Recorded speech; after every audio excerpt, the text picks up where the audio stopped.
Hi, this is Asa, and welcome to my audio experience.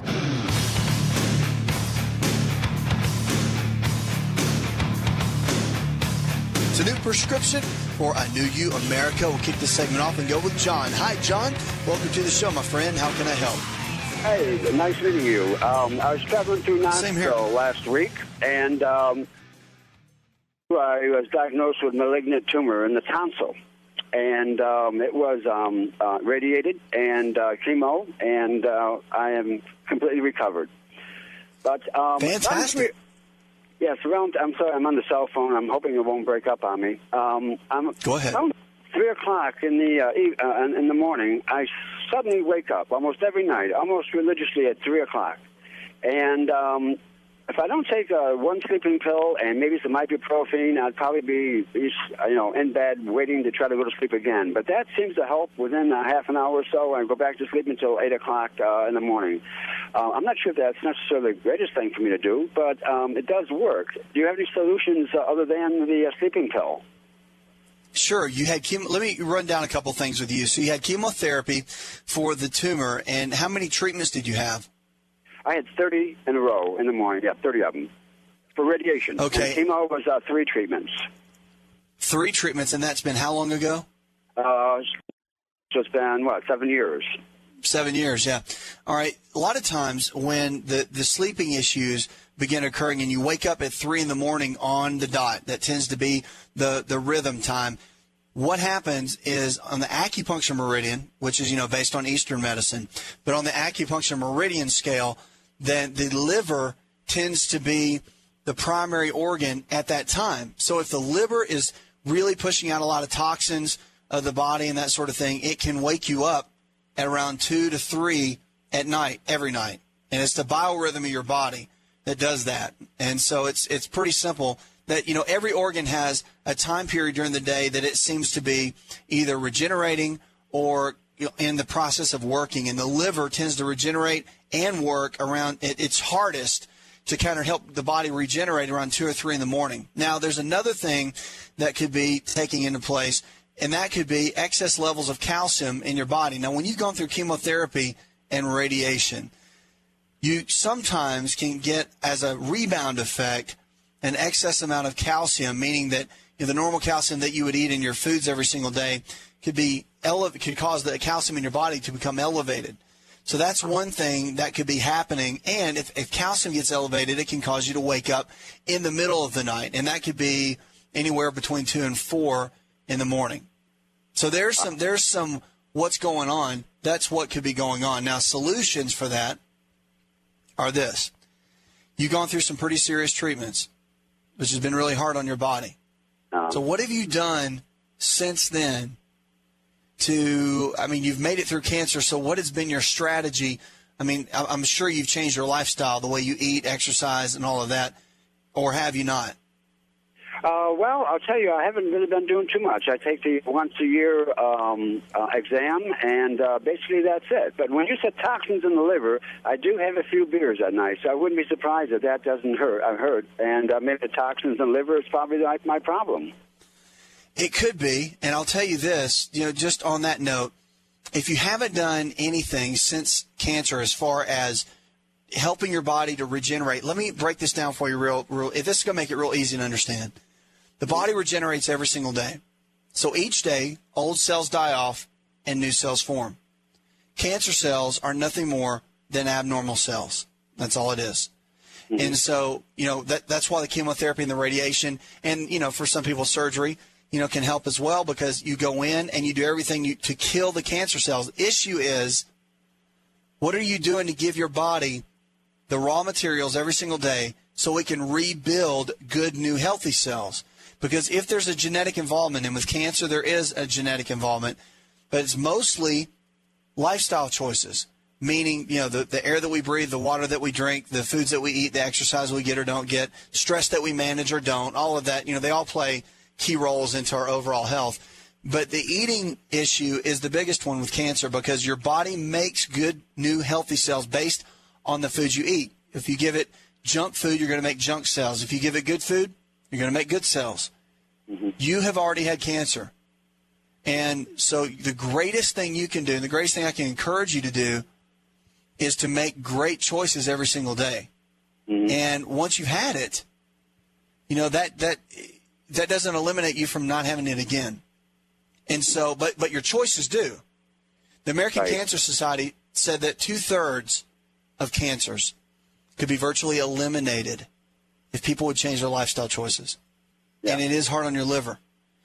And, of course, you had, cancer in the tonsil. However, the liver, everything in the body, for the most part, goes through the liver. It's the body's toxin center, filtration center. The liver is very important. It's as important as your heart is to pumping blood. Mm. And, I'm not saying don't enjoy yourself, but, I would pick to do a beer every now and then. When I say that, I mean, a couple times a month at the most, without being too strict. But just understand that within your life now, John, how old are you? What is your age now? I'm 62. Yes, you're 62. You've lived a great life, and you've got many more years ahead of you. And if you play your cards right and make the right choices, then you can live into your 80s and 90s and beyond and live well. It's very true, but you just have to come to a place where you make the right choices. And the things you eat every day is going to be a big deal. I'm cutting down the beer. I know that's not a big thing probably for you to do, but it's going to be important, the things you're eating every day. So for breakfast, lunch, and dinner, being strategic. In my book, Empowering Your Health, I talk about an anti-inflammatory diet. You'll hear me talk about that a lot on the show, because the foods we put inside of our body either reduce inflammation so that our body can make good, new, healthy cells, or it increases inflammation and it causes our body not to be able to do that. And once you've beaten cancer, which I think is just amazing, I love hearing those stories, now you need to come up with a good game plan. And the good game plan is to begin following these principles. And it's real simple. It's equal amounts of lean protein sources, low glycemic carbohydrates in the form of fruits and vegetables, and good healthy fats, the omega-3s, 6s, and 9s. Those are all important. I'll tell you some things daily for you.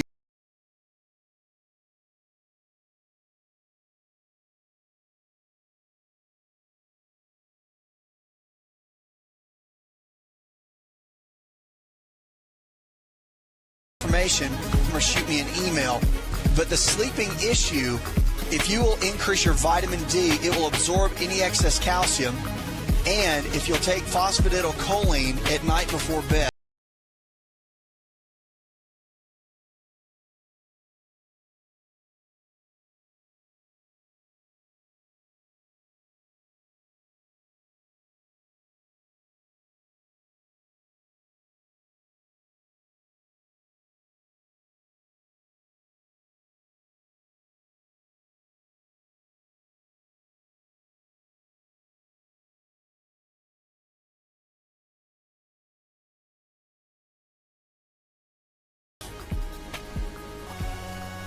unforgettable.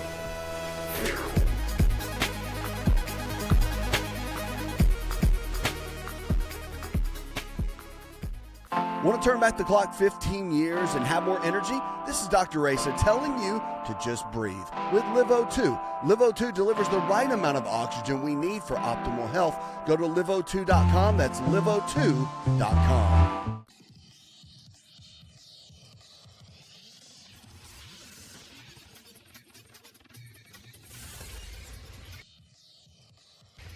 To find out more, connect with On Call Radio online at InShapeNetwork.com.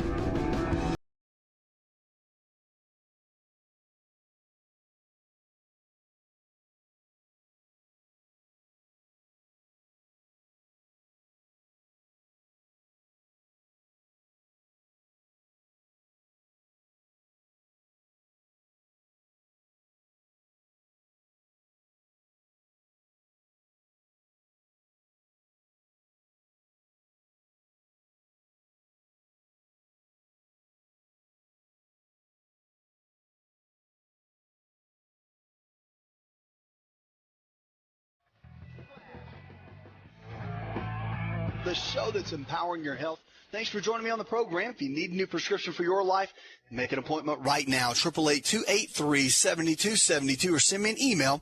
And when the email come in, Cynthia from Spokane, Washington writes, "Been struggling with hot flashes. I'm only 39 years young. What in the world should I do?" Well, Cynthia, it all depends. Several things can cause hot flashes. Could you be going into early menopause?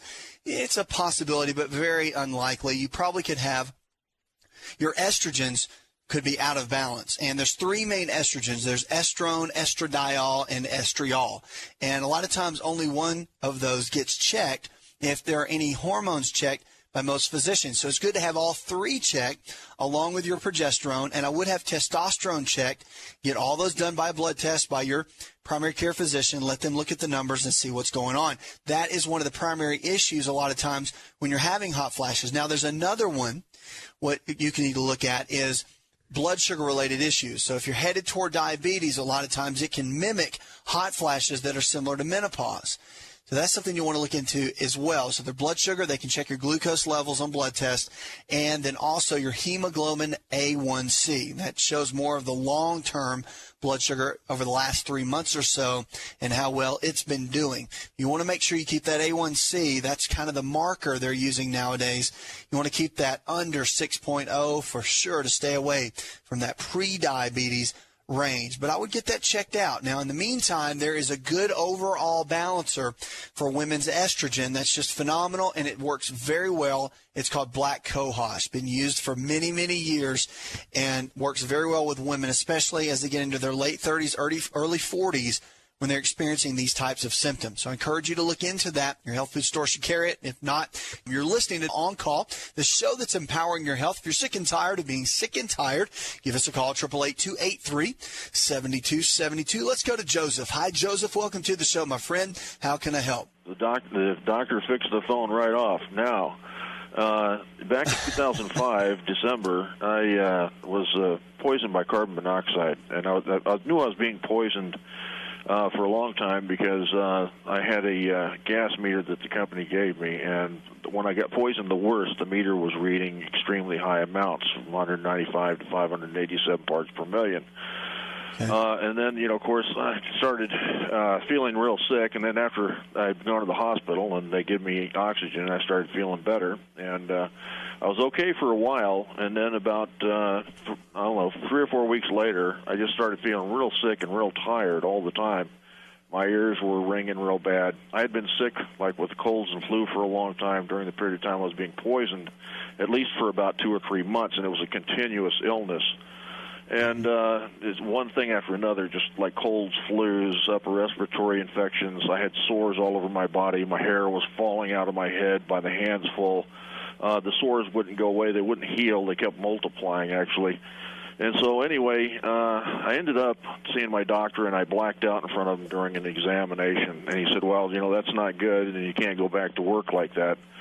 And since I'd been diagnosed so many times during the course of a month and a half at an emergency room with the carbon monoxide poisoning, I just figured maybe if I'm just out for a while and they just, figure out just exactly what's wrong with me, I'll be okay and I can go back. But sure. I just never got better. I just kept being sick. And finally, I'm going to a hospital now for the past 2 years because I've been out of work for over 3.5 years now. And I've had night sweats and sudden sweats and periods where seems like my hands and my feet are ice cold, and then my right hand and foot will warm up, and then my left hand and foot will warm up, and then I'll be okay. And then sometimes I'll just be pushing a cart in a shopping mall or whatever, going to the store, and then all of a sudden I almost black out. I get extremely dizzy. My ears ring constantly, both of them, high, low. It's like painting a crystal glass, and then all of a sudden it reaches a crescendo, but it just keeps going, never stops, and clicking noises and popping noises. And aside from all that, I started blacking out when I was going driving, and I don't drive anymore. I had common sense enough to stop, but the fact is I started blacking out at stop signs and almost passing out behind the wheel in traffic, and and it just started happening walking down the street, here, there, and everywhere. And or my body just jerking and uncontrollably and biting my tongue all night long and can't sleep. I've had insomnia for the past 3.5 plus years. So now, since I've been going to the hospital, besides the carbon monoxide poisoning, they're telling me I've got spina bifida coda. I've got, I know I have 2 herniated discs in my neck from an accident over 17 and a half years ago. And I have osteoarthritis and Meniere's disease, and they put me on a low-salt diet because I have elevated blood pressure, and absent-mindedness and all these other things just keep going on and on. It's like some kind of, I hit the roulette wheel of nightmare symptoms after this carbon monoxide poisoning. Sure. Oh, yeah. So what I've done recently, and that after the low-salt diet started, that my stomach, because I had acid reflux, I'm taking a lot of pain medication with these other diseases and everything, and the Neurontin 300 milligrams they're giving me is helping control the seizures. I haven't had any blackouts since that period of time, and it's controlling a lot of these other ones. So the blackouts have pretty much stopped. Is that right? Yeah, the seizures stopped. It's just that the sweats, the ringing in my ears, the absent-mindedness, and just being tired all the time has pretty much gone on. So what I did was I started to, I used some of your advice because I was having a few problems, so I started taking some supplements. And I'll tell you what, listen, hang tight for just a second. We're going into a commercial break. When we come out, we'll talk about all these issues from carbon monoxide poisoning. Now it's throwing you into a kind of a tailspin with a lot of different symptoms from, insomnia to Meniere's disease and just all kinds of issues. Let's talk about how to get out of where you are when we come out of this commercial break. Hang tight. Questions about your health, 888-283-7272, 888-283-7272. Hi, it's Asa. I'm giving you a copy of my best-selling book for free to help you in your health journey today. I'll pay for the book. All you do is just cover the small shipping and handling costs. Go to asarx.com and get your free book today.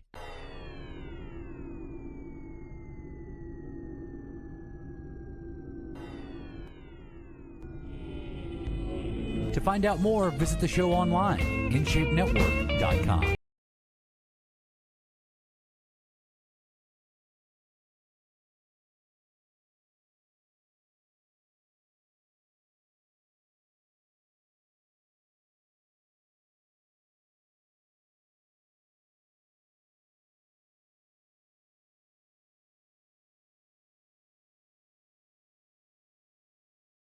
Phone lines are open this hour to talk about life and talk about health. 888-283-7272. That's 888-283-7272. The show where your health is your greatest wealth. I'm your health and lifestyle coach. This is Healthy Talk Radio. Thanks for joining me on the program. If you'd like to participate in the show, you can jump in and call 888-283-7272. Check in, get on the phone, and let's get well. 888-283-7272, or visit us online. And going into the break, talking with Joseph. Joseph's been going through several things. One of the biggest things is he got carbon monoxide poisoning, threw him into a tailspin. Now he's been struggling. His ears have been ringing, which can lead to Meniere's disease. And also you've got issues with insomnia, and you got issues with a herniated disc, osteoarthritis. And go into a little bit of where you are now. You're very tired, fatigued. And what are you looking to accomplish? You want to get out from where you are? You want to just have a better quality of life? Talk to me a little bit, Joseph. Well, what I'm trying to figure out is, and because I'm not the doctor, and the doctors don't, they haven't finished with me because they're going through so much trying to cover everything. But can a tethered spinal cord cause seizures? Because they haven't told me why I was having the seizures. All I know is that the seizures have stopped since they've been giving me this medication. And insomnia. I mean, it's just like, man, I haven't, with the exception of just piling on the naproxen sodium with the Neurontin, and eating bananas and chicken and drinking milk or ice cream or anything I can to try to induce some sleep. I hardly ever get any sleep, regular sleep, normal sleep. I've had sleep deprivation for over 3.5 years. It's driving me nuts. I'm tired all the time, and it's but okay, you've really been worried tired about all the getting time. Alzheimer's. You've had sleep issues for the last 3.5 years. But let me ask you, in the last 3.5 years, outside of the poisoning, how long has it been since you've been off work? Is it the sleep issues began when the carbon monoxide poisoning happened? Yes, they started. Or was that before? They started. I started having sleep issues just before the acute poisonings, where I was actually falling asleep on the job. I just thought I was sleeping on, falling asleep from being overworked or anemia or something. But once they gave me the gas meter, and then I found out I was being poisoned, and the doctors kept telling me, "Go find another job." For crying out loud, you can't just keep coming in here. Then I realized something's happened to my body, and then after that, it was up to the doctors, and it's just been kind of a revolving door situation with the doctors ever since. It's just, I know when there's a side effect from medication, but the problem is all these symptoms started before any medications. Before the medication ever started. Yes, right. The only thing that was wrong with me was a herniated disc and the carpal tunnel in my left shoulder, and that wasn't going to cause seizures. These other things. Not. What kind of medication are you taking right now? Neurontin 300 milligrams 4 times a day, and I'm taking naproxen sodium 220 milligrams twice a day. Okay. All right. Let me run down kind of a list of things for you and what I think might be beneficial that can kind of aid in what you're going through. I think that, once you've had carbon monoxide poisoning, the thing is, can the residual effect of that be, lingering? It can. And what I recommend that you do, if you haven't already done so, is to even though it's been some time, is to do some oral chelation. Because a lot of times some of the gases can stay trapped in the fatty tissues and the adipose tissue within the body. And it's good to have some oral chelation that'll help pull that out of the body. It's important to do that and cleansing on a regular basis. And, of course, your lymphatic system, which is the body's natural detoxification center, it will help eliminate a lot of this, but it's always good to do almost like a cleanse, but it's an oral chelation. And, IV chelation would have been good right after the poisoning, but you're so far removed from that now, I think oral chelation can be a benefit to you. And chlorella is a really good oral chelating agent. It's all natural, and it just helps the body reduce toxins. The other thing is, now when you haven't slept in that long period of time, there's several things that can be going on. And remember, in natural medicine, we look at the body 3 different ways. We look at it mentally, chemically, and structurally. There's 3 main components to the body. It's called the health triangle, and that makes you look at all 3 primary areas. So just because you're not sleeping doesn't mean it's a direct effect of carbon monoxide poisoning. There could be something else building up in the body, such as neurotransmitters, which are the brain chemicals that aren't firing the way they need to, and that typically is what affects sleep. And any anti-seizure medication or any medication that they're giving you in regards to that, they play around with neurotransmitters. As a matter of fact, most medicines do that. And there's noradrenaline, and there is acetylcholine. All of these, if they're manipulated, they can literally change different processes in your body. But if you get those balanced, it can cause the body to work very, very well. So there's a couple things. When you don't sleep, typically, it has to do with 2 primary neurotransmitters. Well, 3 actually, but 2 primary, 1 secondary. The 2 primary would be serotonin and then also acetylcholine. Those are the 2 primaries. Then GABA, which is an inhibitory brain chemical, it is one that has to do with anxiety, and it can also cause seizures. And so there's a couple things you'll want to look into. Now, the best thing to do is to ease into this. If they haven't pinpointed exactly which neurotransmitter is off, I would ask them to run some blood tests to see on that. Then also, in the meantime, it's never harmful to the body to play around with taking phosphatidylcholine because it's completely natural. It's a base of lecithin, which is very, very, it's completely natural, but it'll help support acetylcholine levels. And the best time to take that is at night before bed, about 2,000 to 3,000 milligrams. And if you're not sleeping very well, it can be an incredible sleep aid. Now, if you were suffering with depression, which it doesn't sound like you are, it would be leaning more toward the serotonin side of things. But usually acetylcholine is the one, it's the culprit. If you just can't go to sleep, you can't stay asleep. Now, of course, medication can be good for a short period of time. You just don't want to do it for the long run. But the phosphatidylcholine can make a big, big difference. The other list of issues that you have, even from the carpal tunnel and the little neuropathies that you have going on, those are from the structural side of the health triangle, the bones, muscles, and the nerves. And chemical things can affect that. Specialties that can help tremendously with what you're going through with that osteoarthritis, probably low vitamin D. Most people carry enough calcium.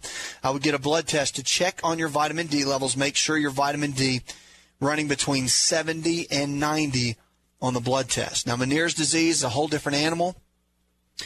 Even though you've had that poisoning of carbon monoxide, Meniere's disease typically can be a result of food allergies within the body that cause issues with the ringing in the ears. And one can be a manganese deficiency, where you can take around 100 milligrams a day of manganese.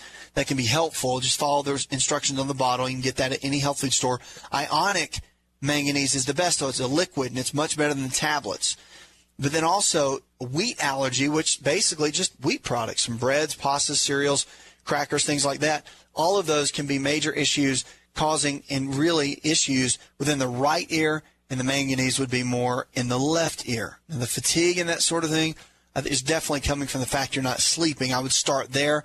The adrenal glands, which are the body's stress glands, those are, when they get tired, when they get worn out, that's what causes you to be tired and fatigued throughout the day. But if you're not getting solid sleep, where you're going into that deep REM stage sleep, and you always know you're going into a deep REM when you're dreaming, and you can remember your dreams. You don't have to remember them so vividly, but you'll know you dreamed last night, and that's always a big indicator when you're in the place where you're sleeping well. So those are some things to get started with.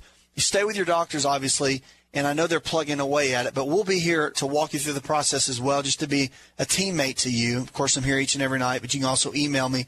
But it sounds like you've got some things to go through. But just know this: if the body can get sick, it can get well, and if the body can go through things such as carbon monoxide poisoning and it go haywire a little bit, it can be brought back into balance. We just have to figure out exactly what all the pieces of the puzzle are, help the body clean itself out.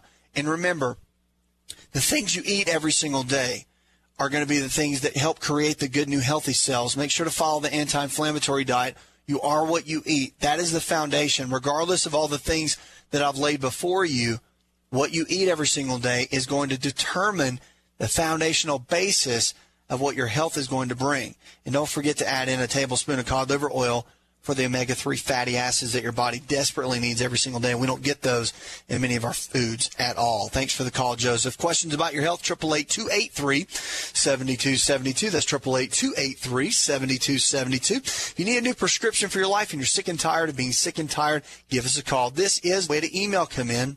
Sandra from Jacksonville, Florida, writes, been struggling with fibromyalgia. Was diagnosed 2 years ago, under a lot of stress, just gone through a divorce. What do you think it could be? Well, fibromyalgia typically roots itself in mental-related stressors. So if you go through an emotional stress, divorce, lose a child, loss of a job, whatever, that's when you see a lot of people get thrown into that constant tissue pain, connective tissue pain of fibromyalgia, that achiness all over, and doctors tend to diagnose that fairly regularly. So I want to encourage you to do this. Managing stress is going to be a real key for fibromyalgia. Fasting 1 day a week so the digestive system can clear itself out is really big. Anytime you have inflammation throughout the body. So with arthritis, you get inflammation in the joint. Fibromyalgia is a generalized inflammation around the body. Get started on what you eat. You have to increase your levels of vitamin B5, which is pantothenic acid. That is a huge help. And increase your omega-3 fatty acids. I would get your vitamin D levels checked as well. Make sure they're between 70 and 90 on a blood test. But eating the anti-inflammatory diet that's in my book, Empowering Your Health, that is going to be a place to start, because until you remove inflammation from the digestive tract, you can't remove inflammation throughout the body. Want to turn back the clock 15 years and have more energy? This is Dr. Raisa telling you to just breathe with LiveO2. LiveO2 delivers the right amount of oxygen we need for optimal health. Go to liveO2.com. That's liveO2.com.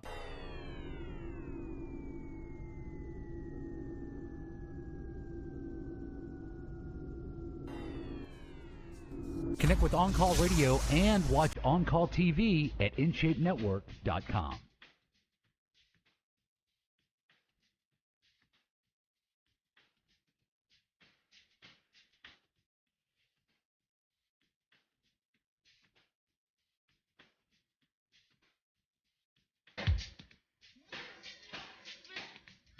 phone lines are open this hour as we talk about your life and talk about your health. 888-283-7272. That's 888-283-7272. I'm your health and lifestyle coach. The show that's empowering your health. Thanks for joining me on the program. If you need a new prescription for your life, then make an appointment with me right now. 888-283-7272 or send me an email. We'll kick this segment off and go with Sharon. Hi, Sharon. Welcome to the show. How can I help? Thank you for taking my call. And you have been a blessing, and your book, Empowering Your Health, is a godsend. And I have have a husband who is 52 years old, in his 40s. He was diagnosed with congestive heart failure. He has a history of high blood pressure, which he was taking Lotrel and Coreg for. He has a family history of diabetes and high blood pressure. May 8th, he had a stroke this year. He's 52. He had a stroke. It affected his motor skills and his balance. He was in rehab for about 3 to 4 weeks. They never could get his blood sugar down in the hospital to be normal. After reading your book, I understand why. After he got home, we changed his diet from one extreme to the other according to the book, which for the first time had brought his blood sugar down to normal. That's fantastic. So it works. He has an enlarged heart. Only 25% of it works. He had been overweight. He's like a big football player. He was about 270 to 300 pounds. His kidneys. This is when on May 8th, we found all this out. His kidneys are leaking protein, although they said they weren't diseased. We also found out that he had several silent heart attacks because of scar tissue, and then we found out that he also had diabetes. His diabetes, when we went in, when he had the stroke, was over 600. The blood sugar was over 600? Yes, I knew that he had a stroke. I didn't know it was a stroke at the time because they said it takes several hours to detect a stroke after it's happened. So they did a CAT scan and said nothing was wrong, although obviously there was. So anyway, they found out he had a stroke. If I would have taken him home, the doctor said he would have never woke up, which I assuming is a diabetic coma. So anyway, he ended up in the hospital for about a month. When he got out, like I said, we changed his diet according to the book. We've done as much organic as we possibly could, but just really gone according to the book. I'd say about a month after he got out, he was, the stroke had affected his motor skills and balance. He was totally fine as far as that went. He started working out, with some gym equipment and stuff, and he started walking. And then all of a sudden, his blood sugar was perfect. We were keeping tabs on it. I wrote everything down that he ate, which was perfect. And then all of a sudden, one day he started having pain in his legs. We thought maybe he was having a stroke. Not a stroke, a blood clot because of the way he described it. We took him into the emergency room. They refused to take x-rays at my request, which, I thought they knew what they were doing, and they said he just had strained a ligament or something in his leg. Took him to the doctor because it kept getting worse, and they said, it was just, the same thing. He just strained himself. He started losing weight very rapid. The top of his thighs are massive. He's always had big legs. Right. Sharon, we've got about 2 minutes before I've got to close. So what can I help you do? What can I help you with this? I get the complete picture of what's going on, but what can I help you do? He's been in excruciating pain in his legs going on 3 months. He can't sleep at night. He's, nobody can find out what's wrong. We had an MRI done. We've had I don't know what they call them, ultrasounds done on his arteries. However they check their arteries, there's a little bit of. He's got constant pain. Does it get worse when he sleeps at night or during the day? In the nighttime, it's worse, but it's always constant. All right, here's the deal. With everything he's gone through, especially the medications that I know he's been taking based around heart failure, high blood pressure, and especially with any type of issue with diabetes, that a lot of times those medications deplete the body of important minerals. And I know this seems so remedial, but a lot of times when you deplete the body of these minerals, it can cause that deep, deep ache in the legs, especially at night. So here's what I want to encourage you to do. In the middle of all this, continue him on the anti-inflammatory diet. That's going to be important for a basis of just, of giving his body what it needs. The foundational 4, you know what those are: whole food multivitamin, digestive enzymes. I would double up cod liver oil and then also probiotics. But it's important to give him the right kind of minerals. Magnesium iodide in higher levels, say 500 to 1,000 milligrams before bed, and potassium chloride would be really good. Now, I would do those in separate doses. You can also do a multi-mineral. Make sure it's a whole food base, and that's going to help replenish what a lot of these medications have depleted from the body, and that should help tremendously with any pain in his legs. Also, 8 ounces at night of goat's milk yogurt before he goes to bed.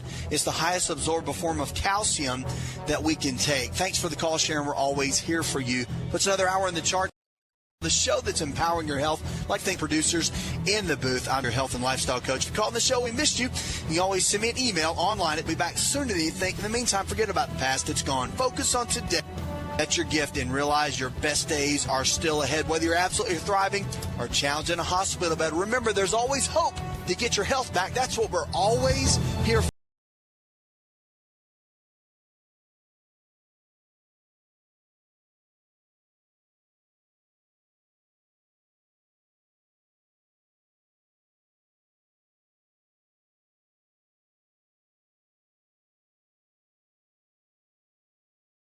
Experience on Spotify and Pandora. For all the ways to watch and listen, check out our show page at asarx.com/experience. Hi, it's Asa. I'm giving you a copy of my best-selling book for free to help you in your health journey today. I'll pay for the book. All you do is just cover the small shipping and handling costs. Go to asarx.com and get your free book today. This episode is over, but check episode notes for links to products and services you've heard about on this episode. Thanks for listening and subscribing. Please share the ASA RX audio experience with others and stay in touch by giving us your comment or review.